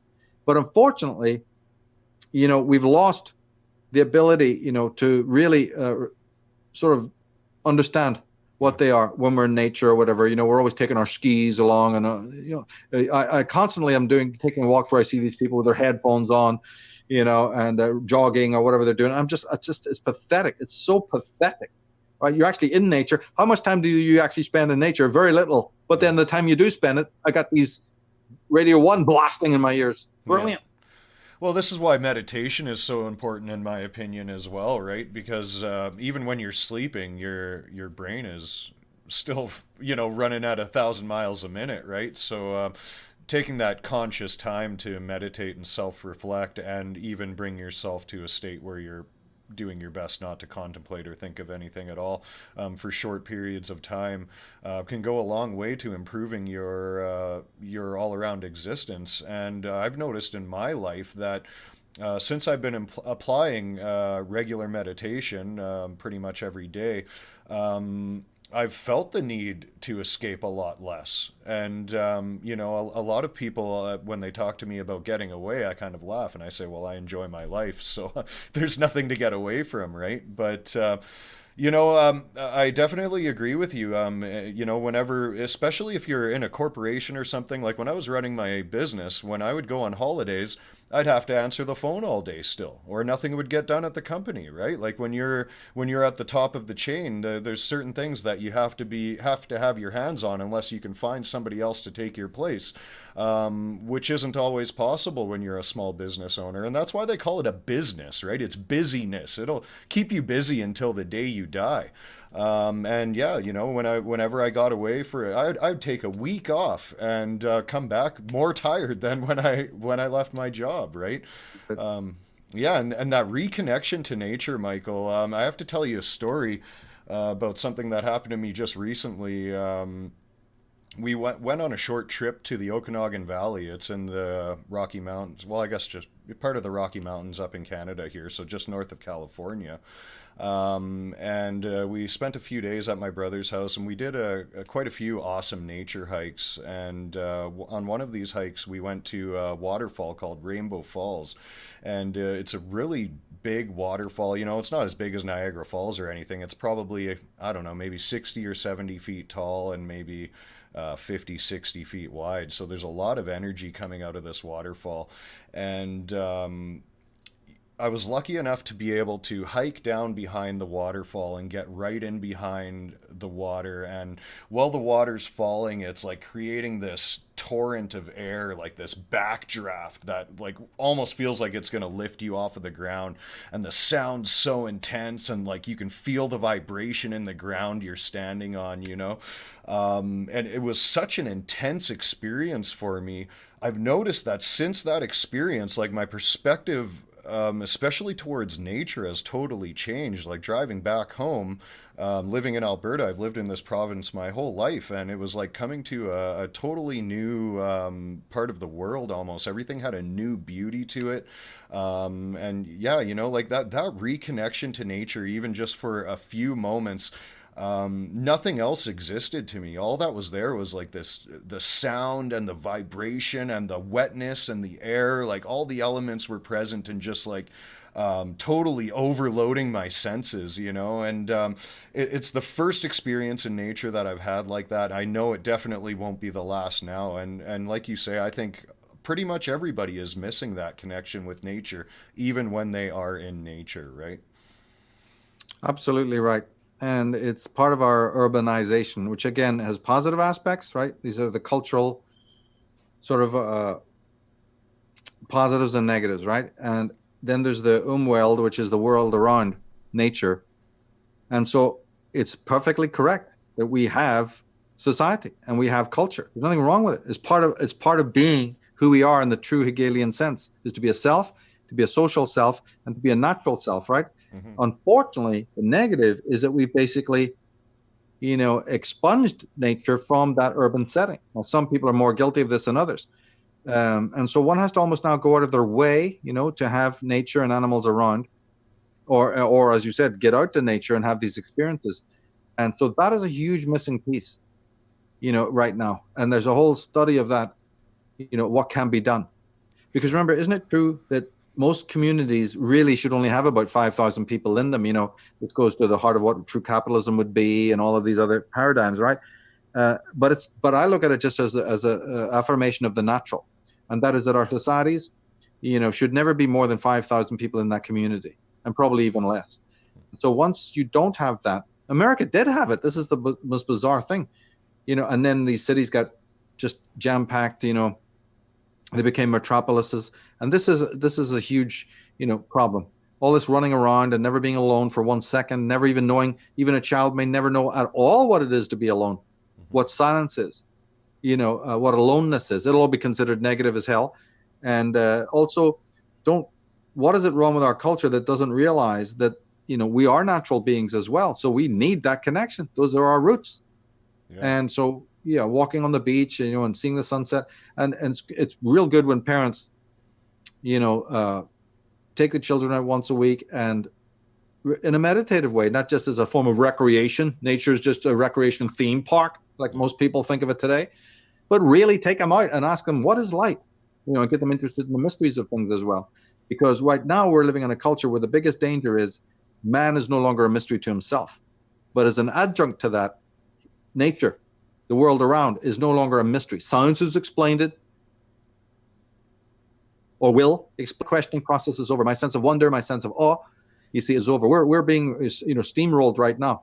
I mean, people are literally have been tenderized this for decades, since the end of the Second World War, and probably before, but certainly it really ramped up then because you had TV in the corner of the room, and, not that TV is negative in itself, but all of these factors added up to isolating man. Now we're living in a completely digital kingdom of pixels, which is a curtain between us and the real again. Most people's experience of flowers or nature or sunlight is on a screen, not in the, in the real life. I mean, look at these kids in Japan, that stay in the room all day long, and we'll soon have the Western version of that. Or we have it now where certain people can't even take their kids out because nature's dirty. You Yeah. can't have them rolling around and, oh my God, they'll get germs and all of this nonsense, Again, this is really, really, the ultra feminization of our culture, and so much could be said about that. What time are we doing? Are we past an hour or two? We're at close to an hour and a half here now. So. Oh, good man, good man. Yeah. Do you want to keep going or? Yeah, we can go for half an hour. Why not? Just Awesome. wanted to double check. I kind of lost the. Yeah. Going back to what you were saying about nature being dirty and whatnot, I really love the bits George Carlin has relating to that. He says we used to swim in raw sewage. Like priceless. We were tempered in shit and we never got sick, right? It's obviously true, and it's so funny, like you have these parents that are immunizing their children because supposedly a vaccine contains a little bit of the virus, so your body can build an immunity towards it, right? And they'll pretend to understand this concept, but they think that washing your hands every day with hand sanitizer 20 times a day is not going to have a negative effect on your immune system, right? Like, remember you said earlier that pathology breeds pathology, trauma will breed trauma. The more and more and more you get into that mindset, the more and more you attract the very germs and because you're pathological. That's right. Right? You're so scared of life that now you've made yourself vulnerable to a potential danger. This gets into epigenetics and everything as well, right? And, one of the easiest to listen to researchers on that front would be Bruce Lipton, I guess, and he puts out some great work. And again, I think too many people are looking at this from a new age perspective, similar to The Secret, right? No, sorry, you can't just kind of think, for example, I'm muscular, I'm built, I'm ripped. You can't just think that every day, not take any action, and then become this bodybuilder or this Olympic athlete, right? I think that epigenetics go hand in hand with consciousness and spirituality and all that as well, right? Yeah. And you're quite right. You see, it's back to that abuse of the ego. The negative side of the ego is you are quite free to think that for 80 years nonstop. Yeah. So we have abused our freedom. It's so incredible, this. We are free to do and think and to change, but in some sense, we've let that become inflated, and we overbelieve it. You have the freedom to believe anything you want. Right? Schizophrenics believe whatever they want, so they're the example that the mind can believe whatever it wants. You can be Napoleon. You can really believe yourself to be Jesus Christ. Yeah. So this incredible freedom, which told idealists something far different, it took idealists to the core of reality, that fact. But everybody else seems to abuse it because now you have no restraint on that freedom, right? You're not aware of how to use the freedom. So it's like giving a paintbrush to a monkey. It doesn't have the faintest idea what it is or what it does with it. It just makes a lot of bright colors, but you're never going to get real art out of it because there's no experience. There's no conceptualization there. So what they're splattering, humans are copying them now, but that's not art, right? That is just whatever it is. It never should be called art. Art is only something that comes with conceptuality, which is a certain structural arrangement of experience, right? With a will and with an intent and with something even deeper than that. Yeah. With a monkey cannot understand that the universe wants it, right, to conceive and to form a picture of itself. But the human does. The human realizes on some implicit level that I'm in dialogue with the universe, and the universe wants me to construct a very coherent picture. And what we call sanity is the most constructive picture I can get. And so my art is my way of working through that and working that. Any other animal form, God love them, right? Or not in touch with that. And that's right. They shouldn't be. They have the intelligence of the physiosphere and the biosphere, which are high forms of intelligence. We have intelligence of the noosphere, which demands something more of us, right?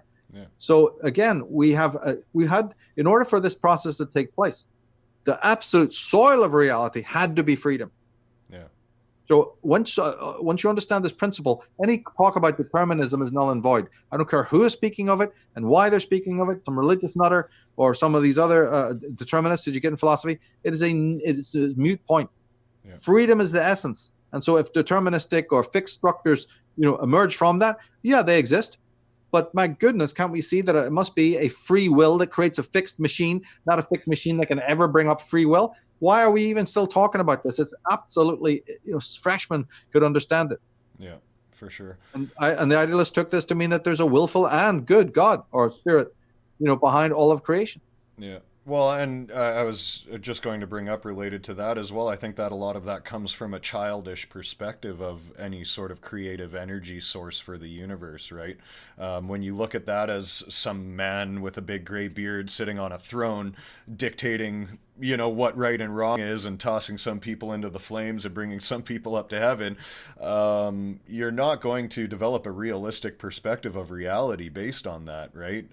So, a childish perspective is good in some ways, but I think that many people are failing to recognize where all we're attempting to do is use the best terminology we can in the language that we speak to try to communicate ideas that don't exist in this realm, right? So it's even harder to convey. It's hard to convey them, and even less likely that the average mind can understand them, right? And we don't understand them. See, remember we That's talked right. about how innocence, it can be the autistic innocence, or it can be the polymorph perversity of the child, or it can be an innocence of the sage. Yeah. What the child cannot do, well, the child is the empty vessel, and then it fills. The sage is the empty vessel, is the full vessel who knows how to empty it at certain times. So the innocence of reflecting over what you already know, right? And we said reshuffle it, but there's many times in which sometimes in order to get the greatest insights, you have to throw out, but you do it ritualistically. You don't do it contemptuously like a materialist or somebody else who's basically a cynic.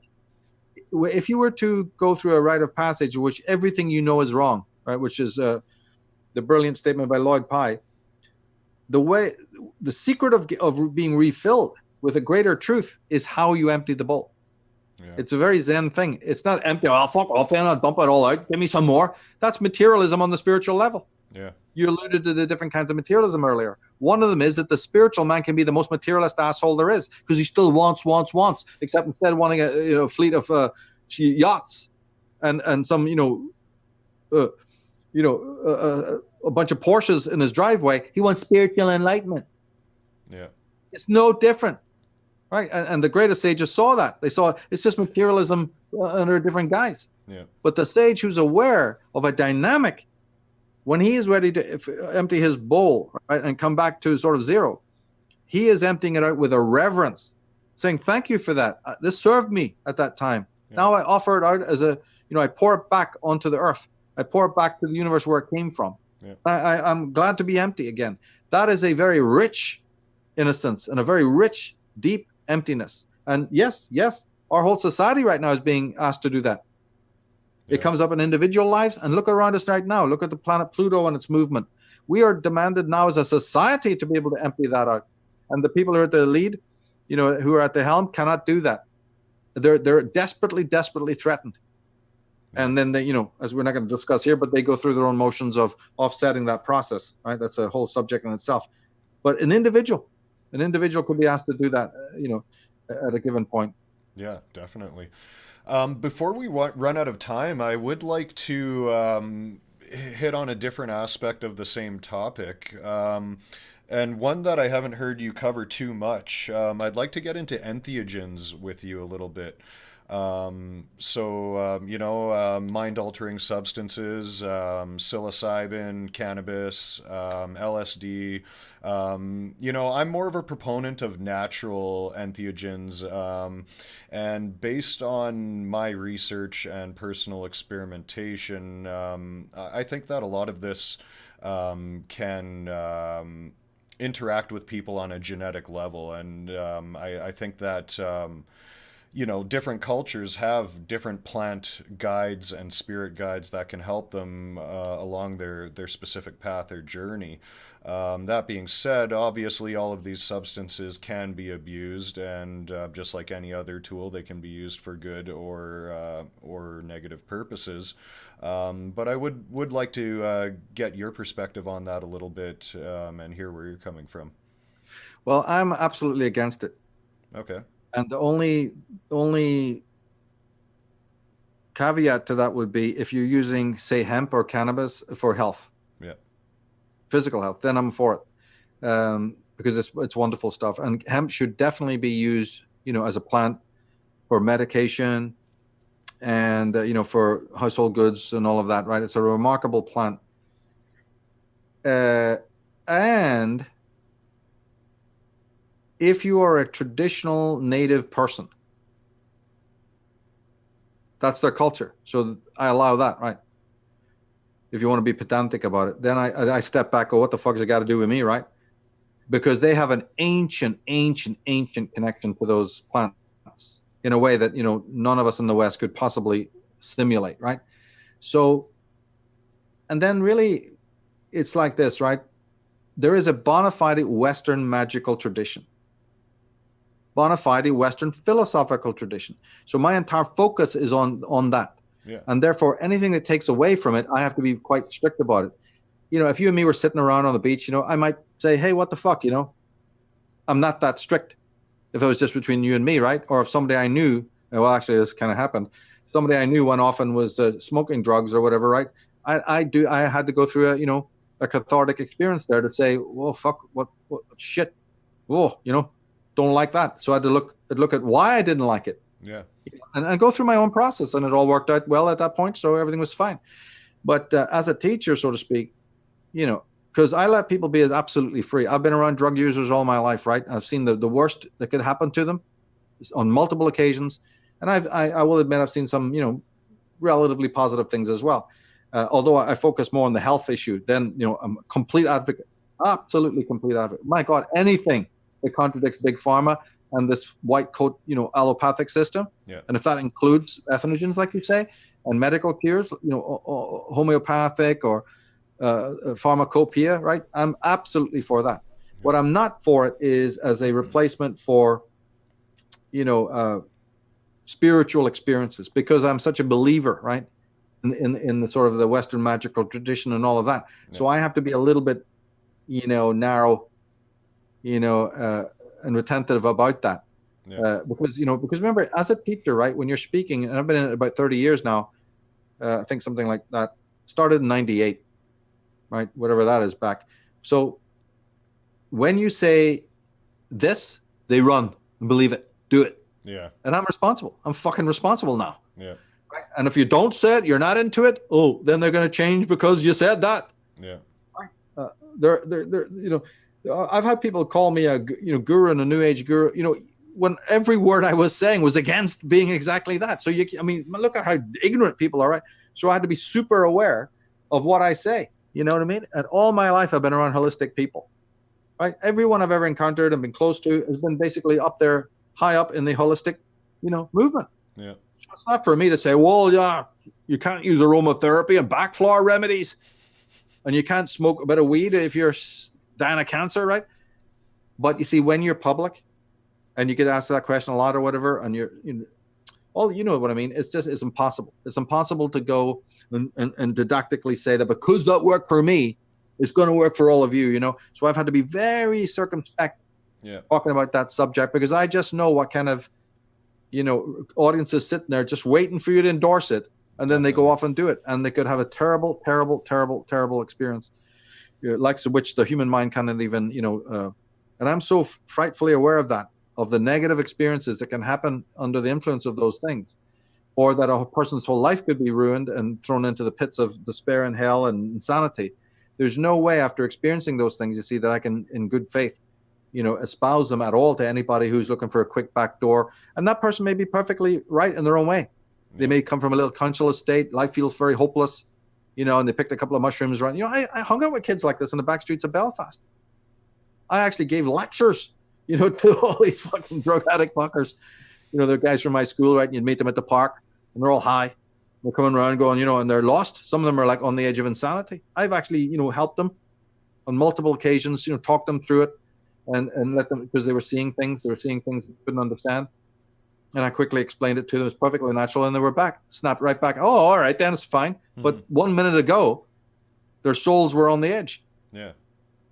I just said, look, I can't, now that I'm really, going onto the public stage, after Get the America and all this career thing started up, I just said no. I can't go down there.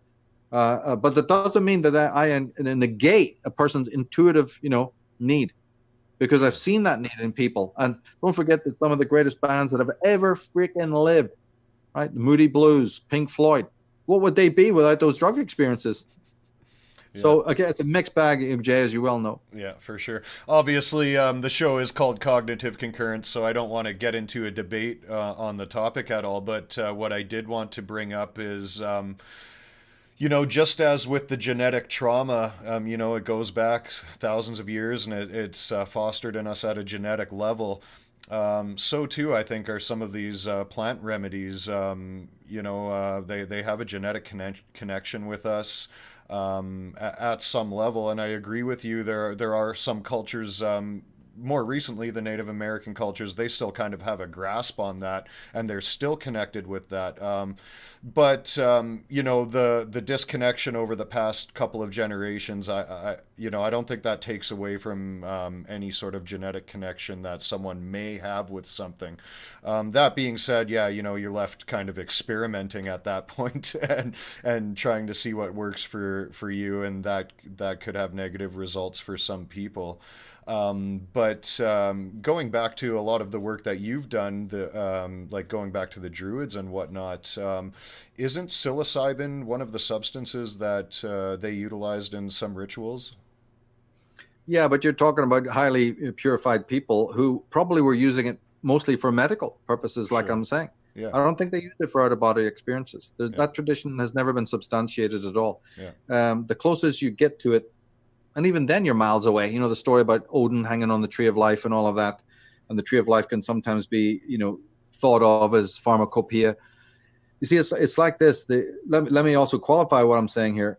Drugs in the form of psilocybin, right, and Amanita muscaria,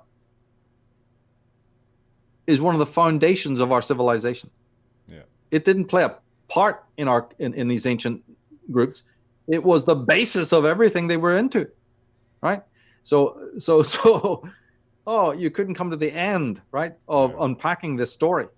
So it wasn't that it was used only for transport of the mind, or it was only used for health. It was the fundamental symbolism, right? And the clearest proof of this is religion. I've got a whole website on it, right? I've got 2 volumes on it with 700 color pictures, right, in the Trees of Life double volume, to go into this whole pharmacopoeia idea. And even that is merely scratching the surface. We're going to do more shows on it as we go down the line to show that every tradition you can think of. Let me give you an example if I can. Drinking tea, right? Drinking tea. You know that the old English custom, or this weird peccadillo where everybody talks about the weather, and no matter what tragedy struck me, you want a cup of tea, lad? We'll put the kettle on. That ritual of feeling soothed by tea has got nothing to do with tea. Yeah. It's got to do with concoctions that were made thousands of years before time in the prehistoric period to calm you down, right? Yeah. The ale house, the merry men, right? The thing goes on. The idea of taking an elixir that calms me down after a tragedy. This is one thing. And the tea ritual, the whole nonsense of it, right, is absolutely a throwback to that. So even as a prosaic a thing as drinking tea actually awakens an atavistic memory of the time when you actually did, take psilocybin or took something else that calmed your ass down. And it wasn't just herbal, right? It had these other capacities as well. And, this is a very, to me, very sacred area to get into. And we will be touching on it briefly, in works to come. But when I say the foundation of a lot, do you realize that even most of the etymology, I'm a big advocate of etymology, right? Yeah.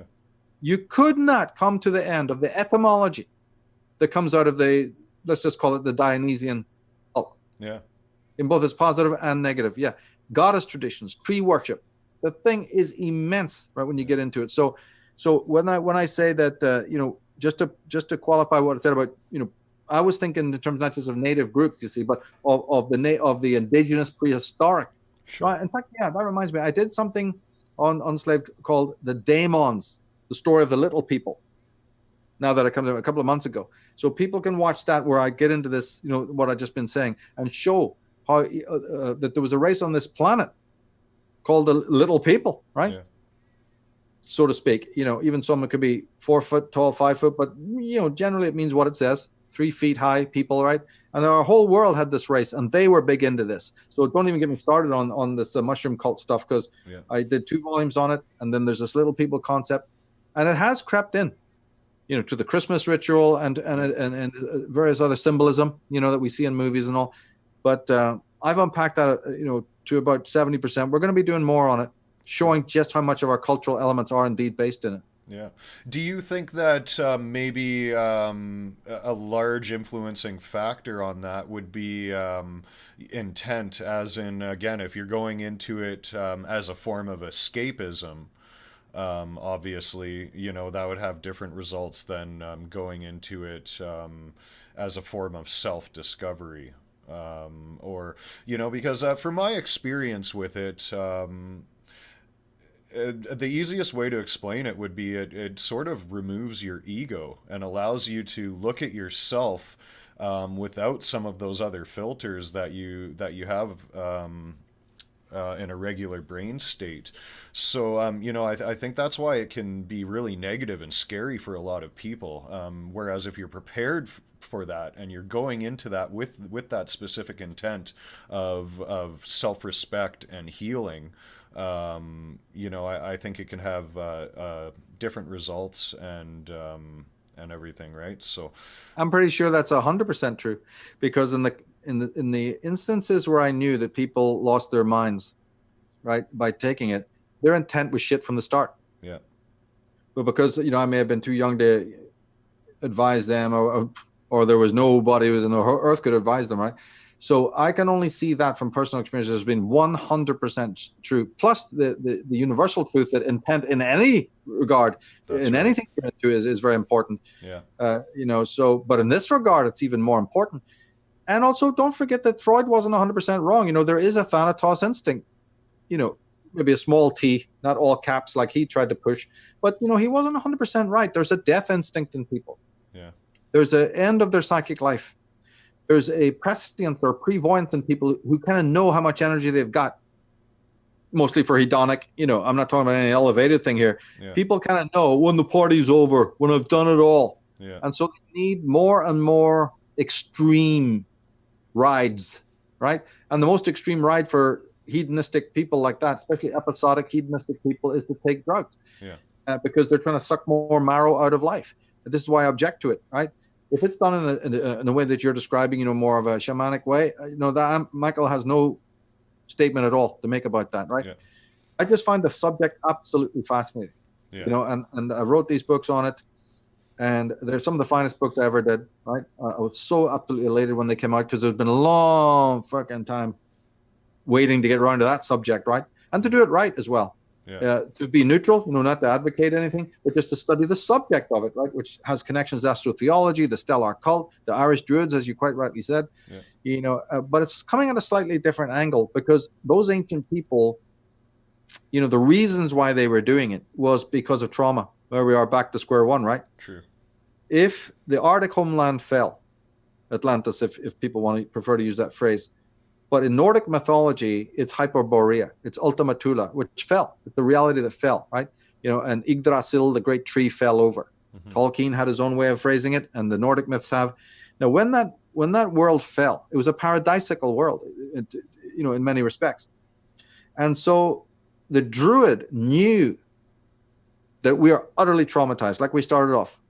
And so one of the ways that they hoped that could bring back, to a very, very shattered type of mentality, and for other reasons as well, even because they understood it was not just a mentality, but a physicality that was shot. Yeah. Yes, they did use the soma. They did use the elixir, right? And many other plant, derivatives that they used. And this is where tree symbolism then really begins. The tree was considered one, just like the Jed column, the raising of the column and the obelisk and the Egyptian. For the Druid, the tree became the symbol of return to order, right? It really did. And so a lot of buildings, a lot of construction, a lot of the symbolism surrounded this, and it always had a background of trauma, or a background of a fall, or some kind of battle, or some kind of Armageddon situation. When Genesis opens with its two trees, it's quite clear from the Hebrew writing of Genesis, tohu bohu, or it's called in Hebrew, that this is a restoration of a garden. This is a recreation, right? Not to, in the Christian, when it was translated, this is the first garden, or God's first 7 days of creation. No. This in the Hebrew is clearly a remaking and a instantiation of creation. Yeah. And the trees are central then. That's why, because the tree was the pillar of the earth. And under the tree and on the tree grows the berries, right? The deer eat off the berries, and so on. And this whole concept of that the earth is helping us to heal, and we're helping it. And out of that came this whole psilocybin, this whole Dionysian, what's the word? The pharmacopoeia. And John Allegro is one of the great authorities on that. He found out that Christianity is entirely based on that. So I go into that in all the books and everything like that. And you're quite right. There's a whole study there. But when it comes down to somebody filling their own fucking void, because they've done it all, right? So-called done it all, and now have to go toward something that is more sensation, more stimulation. No, I'm not going to endorse that. Yeah, for sure. Yeah, I really wanted to get your personal perspective on it because, like you said, I've really only heard you mention it from a very neutral perspective. So, thank you for that. We are coming up to 2 hours here, so I know we'll probably be bringing it to an end here. But before I let you go, Michael, I actually have a question that I would like to bring up from a close friend of mine, if you wouldn't mind. So she was asking. That she descends from a line where the females carry the O negative gene. So every generation, the females continue to carry this O negative blood in their veins. And she says that in her initiation, she's being guided towards a path of healing and helping others. She's wondering if you've noticed a correlation between blood types and different genetics and different sort of what spiritual paths, I guess, for lack of a better term. Something I've never looked into, I really couldn't comment because I don't know anything about that subject. Sorry. Yeah, awesome. Well, it was definitely worth bringing it up to you. I know that you've researched. There may be something to it. Yeah. But I suggest that she, researches it. These are the most fascinating subjects, but I would never be competent enough to say one way or the other. Yeah, for sure. Awesome. I can totally respect that. So, well, yeah, I guess, like I said, we're coming up to the end of 2 hours here, so I think that we could probably wrap it up here. Before we get going, I would really like you to just let everybody know about all of your websites and everything. I know you have several different websites, so if you want to point everybody towards those, go ahead. Thank you. I think we've had about up to 14 different sites and channels. Some have been closed and some of them have been closed by forces we would rather not speak about. There's over 7. Wow. 4 channels, 3 Facebook pages. That's 7. I think maybe even more. So we've had the encounter of that. Yeah. It's kind of what really forced us to go and create Unslaved. Yeah. My colleague David Whitehead, I had the URL for many, many years, and then he came along and said, what about this? And it turned out that he thought it would be better to have our own podcast and be off of social media. Yeah. And I was absolutely elated about that. So we've been doing that for about two years now, and it's been very, very successful. So people can come to unslaved.com. We have a podcast every week. Yeah. We just did one on the Black nobility, and that comes from a website I have called the Female Illuminati. So there's but if people wanted to get in touch with all my sites, just go to michaeltsarion.com or msar.com for short, and you'll see links there to all the other sites and writings. Everything's really pristine now, really beautifully, polished and articulated. Been working on those for the best part of 20 years. Yeah. And so everything has just come together really, really nice. There's lots of different sites, because the one thing I can't stand is, to be a one-track pony. Yeah. So from the very beginning, I've had a multiplicity of different studies, different interests, but how to present them was very difficult. And the internet was the way, making modulated websites. And so if somebody has an interest in this, but couldn't care less about tarot or astrology, they're able to go to just one site. Yeah. You know, astrotheology or whatever it might be, female Illuminati. Then we recently did Dragon Mother, that came out in like 2-3 years ago, and I've just put the final touches to that. You know, that Dragon Mother is interesting, another thesis. So that, and as I say, the final touches were put there in last month with the final article there. So, you know, and in fact, female Illuminati was concluded this week. Final article put there. So wow. Yeah, so this is the absolute perfect time for people to visit the site because I'm real proud of them and all the information they contain. Yeah, and like I said, your work is extensive, right? Like I don't know if there's a topic that you don't cover. Blood types. Yeah, well, I guess, right?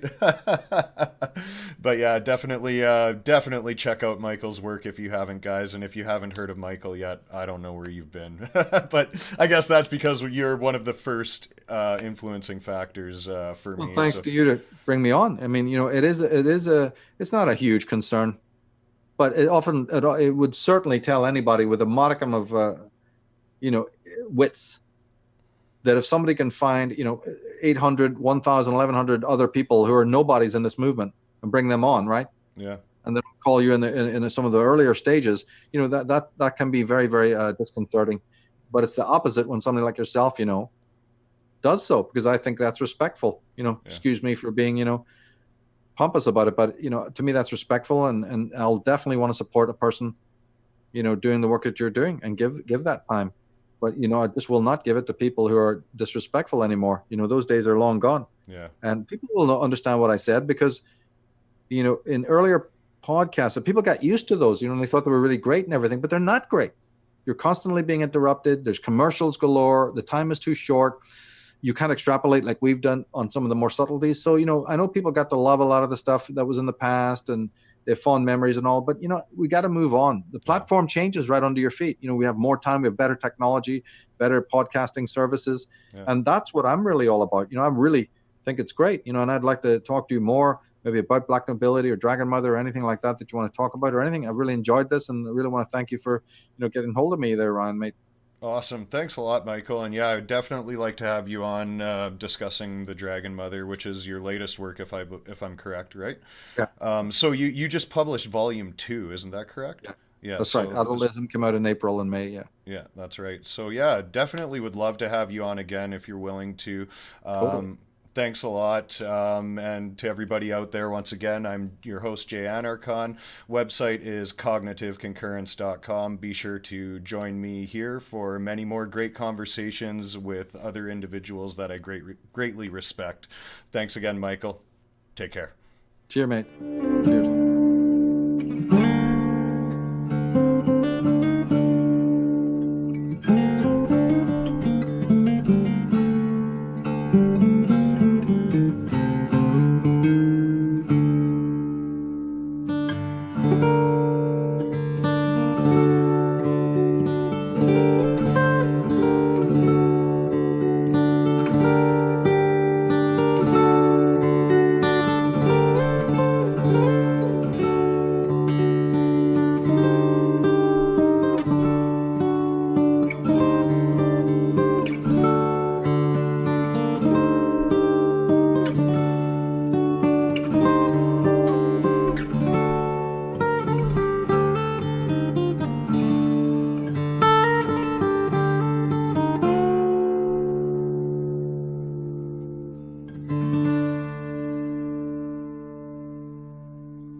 you.